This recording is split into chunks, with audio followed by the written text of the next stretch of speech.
اپنے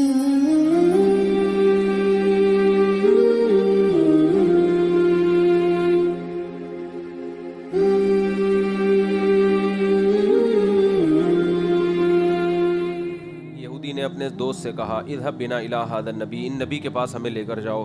تو دوسرے یہودی دوست نے کہا ان کو نبی مت کہو، اگر یہ سنیں گے تو ان کی معاذ اللہ 4 آنکھیں ہوں گی. یعنی یہ خوشی کی سے کنایہ، یہ تو خوش ہو جائیں گے کہ یہودی ہم کو نبی کہہ رہے ہیں.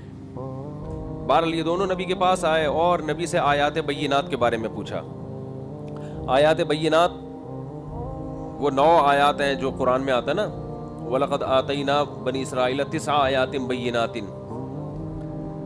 فَاسْأَلْ بنی اسرائیل. ہم نے بنی اسرائیل کو 9 واضح معجزات تھے وہ، تو یا تو وہ معجزات مراد ہیں، لیکن اس پر اشکال ہوگا کہ آگے جو نبی نے جواب دی ان میں ان معجزوں کا تذکرہ نہیں کیا بلکہ 10 احکام کا تذکرہ کیا ہے.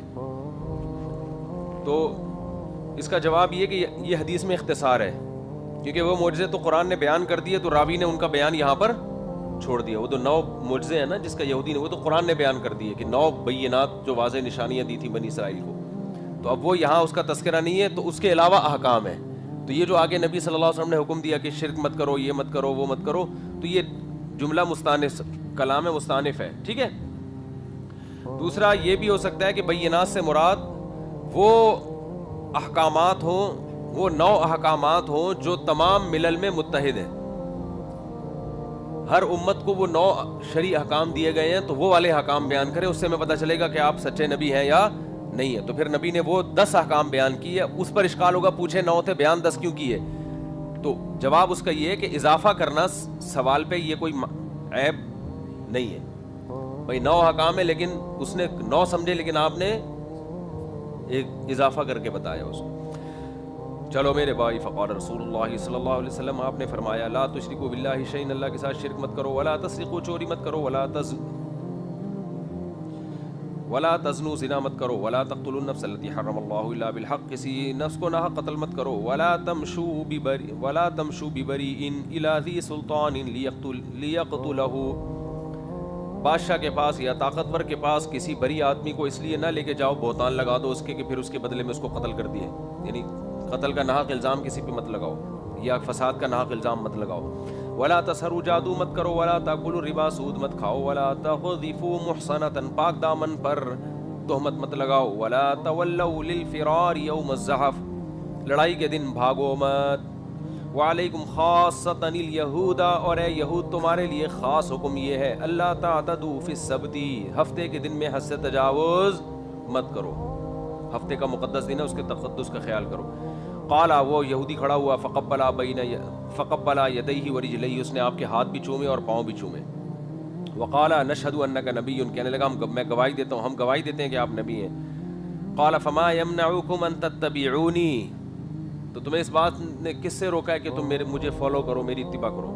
قال ان داؤد، کہنے لگا داؤد علیہ السلام نے اپنے رب سے دعا کی تھی کہ اللہ یزال من ذریتی نبی، کہ ہمیشہ میری اولاد میں نبی آئے. تو آپ کیونکہ داؤد علیہ السلام کی اولاد میں نہیں، اس لیے میں اتباع نہیں کر سکتا آپ کی. وَإِنِّي نَخَافُ، إِنَّا نَخَافُ، ہمیں ڈر ہے، إِن تَبِعْنَاكَ، ہم اگر آپ کی اتباع کریں گے، يَقْتُلَنَا الْيَهُودُ، یہود ہمیں قتل کر دیں گے.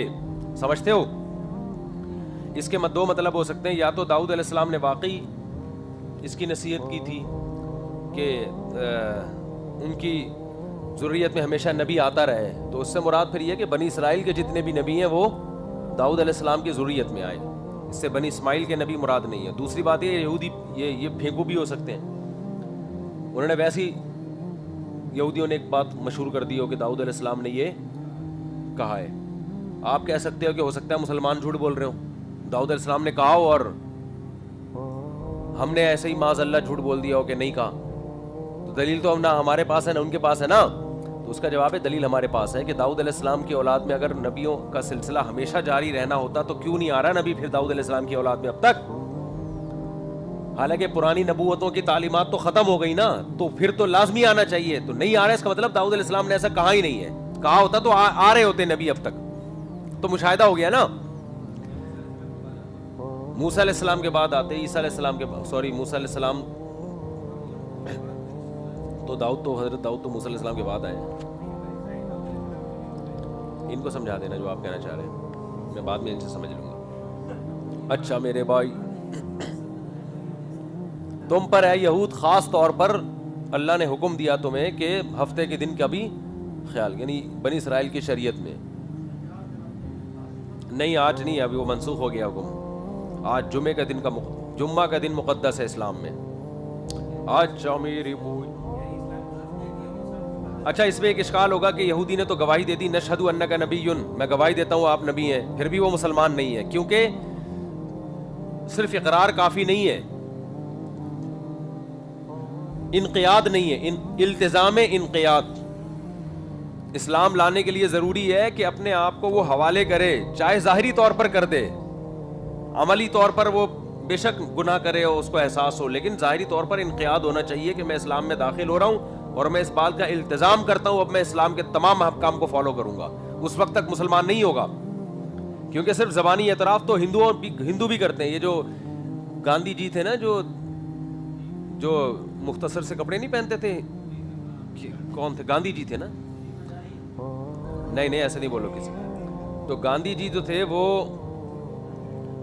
نبی صلی اللہ علیہ وسلم کی نبوت کو انہوں نے بھی اعتراف کیا تھا، لیکن علماء نے نہیں کہا کہ اس سے مسلمان نہیں ہو جائیں گے آپ. اب بھی کرتے ہیں، بڑے نعتیہ کلام ہیں ہندوؤں کے رسول اللہ صلی اللہ علیہ وسلم کے بارے میں، اس سے انسان مسلمان نہیں ہو جاتی. یہ اعلان برات کرے دوسرے تمام ادیان سے اور یہ کہے کہ میں اسلام میں داخل ہو رہا ہوں، کیا مطلب؟ میں اب عملی طور پر التزام کر رہا ہوں کہ اسلام کے حکام کو فالو کروں گا، اس بات کا اقرار کرے. وہ سمجھتے ہو؟ اچھا میرے بھائی، پھر بے شک پھر وہ الگ بات ہے کہ عملی طور پہ کوتاہی ہوتے انسان کے لیے توبہ کا دروازہ ہے. ہاں وہ بھی ٹھیک ہے، ضروری نہیں ہے لیکن اچھا ہے ایک ثبوت ہو.